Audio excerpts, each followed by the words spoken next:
महाराष्ट्रातील भारतीय जनता पक्षाचे आमदार आणि वाचाळवीर नितेश राणे यांनी गेल्या काही महिन्यांमध्ये हिंदू आक्रोश मोर्चाच्या माध्यमातून महाराष्ट्रामध्ये दंगल कशी घडावी किंवा दंगल कशी होईल अशा पद्धतीची वादग्रस्त वक्तव्य करण्यास सुरुवात केलेली आहे।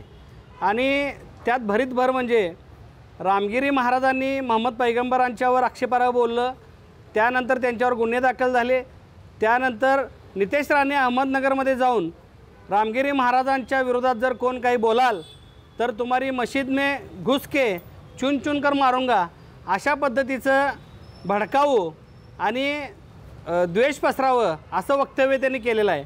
मला नितेश राणेंना विचारायचं आहे, महाराष्ट्रात असेल भारतात असेल अजून संविधानावर आपला देश आणि राज्य चालतं। ओएसिस फर्टिलिटीच्या तज्ञांनी IVF उपचार पद्धतीद्वारे 1 लाखांहून अधिक जोडप्यांना मातृत्व प्राप्तीचा आनंद दिला आहे। मोफत अपॉइंटमेंट बुक करण्यासाठी आजच संपर्क साधा। अजून तुम्हाला अपेक्षित असणारं हिंदू राष्ट्र बनलेलं नाही, पण तुम्ही आज त्या पद्धतीनं जी वक्तव्य करताय की तुम्हाला शोभत नाहीत। जरांगे पाटील साहेबांच्या सारखा सर्वसामान्य मराठा समाजातून आलेलं नेतृत्वसुद्धा तुम्हाला खपत नाही आहे। जरांगे पाटील मराठा समाजातील गरीब मराठा समाजातील कार्यकर्त्याला न्याय देण्यासाठी जीवाचं रान करत आहेत, त्यांना तुम्ही टीकेचं लक्ष बनवता।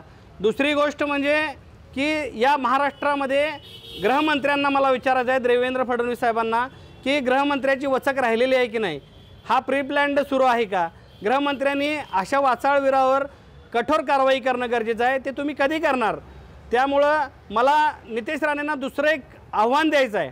तुम्ही जर म्हणत असाल महाराष्ट्रामध्ये या फुले शाहू आंबेडकरांच्या महाराष्ट्रामध्ये की मस्जिद में घुसकर चुन चुन कर मारूंगा, तर मी तुम्हाला आव्हान करतो, महाराष्ट्रातल्या कुठल्या जिल्ह्यातल्या कुठल्या गावातील मशिदीवर तुम्ही हल्ला करणार आहे ती तारीख आणि वेळ तुम्ही जाहीर करा।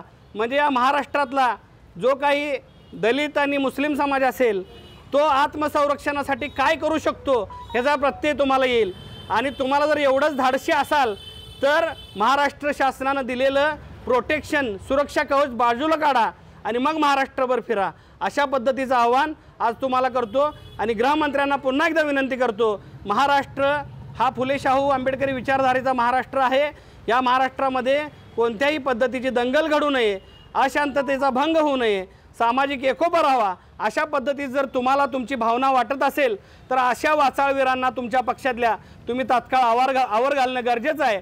अन्यथा महाराष्ट्रातल्या दलित मुस्लिम बहुजन समाजाला तुम्ही टार्गेट करून तुम्हाला सिद्ध काय करायचं आहे हे एकदा तुम्ही मीडियासमोर येऊन जाहीर करा, अशा पद्धतीचे मी आवाहन करतो। जय भीम, जय भारत, जय जिजाऊ, जय शिवराय।